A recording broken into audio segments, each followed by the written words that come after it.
पहुंचाएंगे। लेकिन मध्य प्रदेश में निकाय चुनाव से जुड़ी इस वक्त की दो बड़ी खबरें हैं, वो हम आपको एक बार बहुत जल्दी से बता देते हैं। एक और पंचायत चुनाव के ऐलान पर ऐतराज जताने वाली कांग्रेस ने यू टर्न ले लिया है। खुद कोर्ट नहीं जाएगी बल्कि कोर्ट जाने वालों की मदद करेगी। तो वहीं बीजेपी का ये कहना है कि कांग्रेस चुनाव नहीं होने देना चाहती। दिल्ली में आज नगरीय निकाय के अध्यक्ष पद के आरक्षण को लेकर सुप्रीम कोर्ट में सुनवाई होनी है। हाईकोर्ट ने दरअसल नगर निगम हो, नगर पालिका हो, नगर पंचायत हो, इसमें आरक्षण की जो प्रक्रिया थी उस पर रोक लगा दी है। कोर्ट के आदेश को अब सरकार ने सुप्रीम कोर्ट में चुनौती दी है और आज इस पूरे मसले पर सुनवाई होनी है। तो दोनों ही खबरें बहुत ज्यादा महत्वपूर्ण हो जाती है। एक और गांव की सरकार को लेकर ये अपडेट है, सियासत थमने का नाम नहीं ले रही। दूसरी ओर शहर की सरकार को लेकर आज का दिन बेहद खास है, क्योंकि सुप्रीम कोर्ट में जो रोस्टर जो आरक्षण की जो प्रक्रिया है उसको लेकर आज सुनवाई होनी है। आपको बताते चले कि मध्य प्रदेश में आरक्षण की प्रक्रिया की वजह से ही नगरीय निकाय चुनाव में देरी हो रही है। मध्य प्रदेश में पंचायत चुनावों की तारीखों के ऐलान के बाद से सियासत अपने चरम पर है। कोर्ट जाने की बात कहने वाली कांग्रेस अब खुद याचिका दायर नहीं करेगी। कांग्रेस का कहना है कि वो खुद कोर्ट नहीं जाएगी, लेकिन जो भी व्यक्ति कोर्ट जाएगा उसकी कांग्रेस मदद करेगी। बीजेपी पर आरोप लगाते हुए कहा कि असंवैधानिक तरीके से सरकार के दबाव में पंचायत चुनावों की घोषणा की गई। बीजेपी चाहती है कि कांग्रेस कोर्ट जाए और चुनाव स्थगित हो जाए, क्योंकि बीजेपी नहीं चाहती है कि चुनाव हो। वहीं बीजेपी का कहना है कि कांग्रेस हर काम में रुदाली गैंग बनकर रोने लगती है। कांग्रेस का इस तरह का बयान दिखाता है कि वो पंचायत चुनाव नहीं होने देना चाहते। ये जानबूझकर जो है ये सरकार चुनाव से भागना चाहती है, डर रही है, इसलिए उसने इतने लेखून उसमें छोड़े हुए हैं कि अपने आप कोई भी आदमी कोर्ट जाएगा और चुनाव रद्द हो जाएगा। तो कांग्रेस क्या कोर्ट जाएगी? नहीं, कांग्रेस काहे को कोर्ट जाएगी? ये चुनाव जो है दलीय आधार पर तो होते नहीं। हम तो चुनाव में उतरना चाहते हैं, हम चुनाव में लड़ाई लड़ेंगे। ये तो Bharatiya Janata party escape route ढूंढ रही है। वो सोच रही है कि कांग्रेस चली जाए तो हमारी जान छूटी।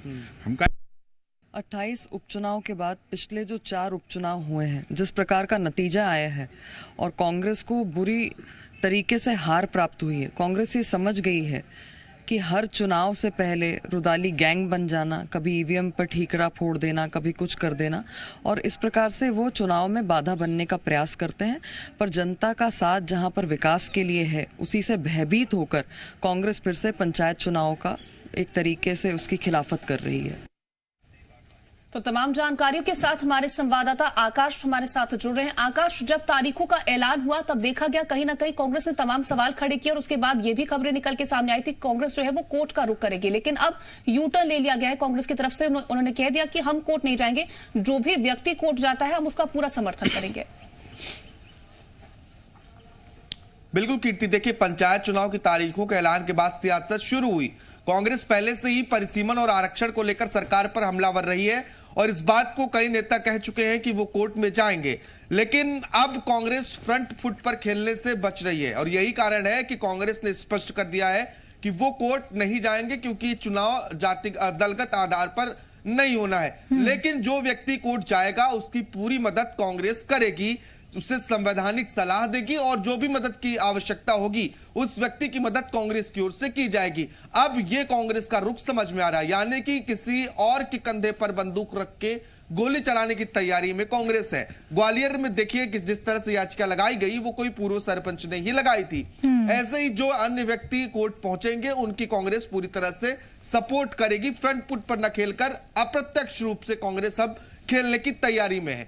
दरअसल पंचायत चुनाव भले ही दलगत आधार पर नहीं होते हैं, लेकिन ये कई मायनों में बहुत महत्वपूर्ण होते हैं राजनीतिक पार्टियों के लिए। जमीन से जुड़ने में राजनीतिक पार्टियों को यही सरपंच, यही पंचायत चुनाव के जो पदाधिकारी होते हैं वही मदद करते हैं और यही कारण है कि अप्रत्यक्ष रूप से दोनों ही पार्टियों का हस्तक्षेप पंचायत चुनाव में होता है।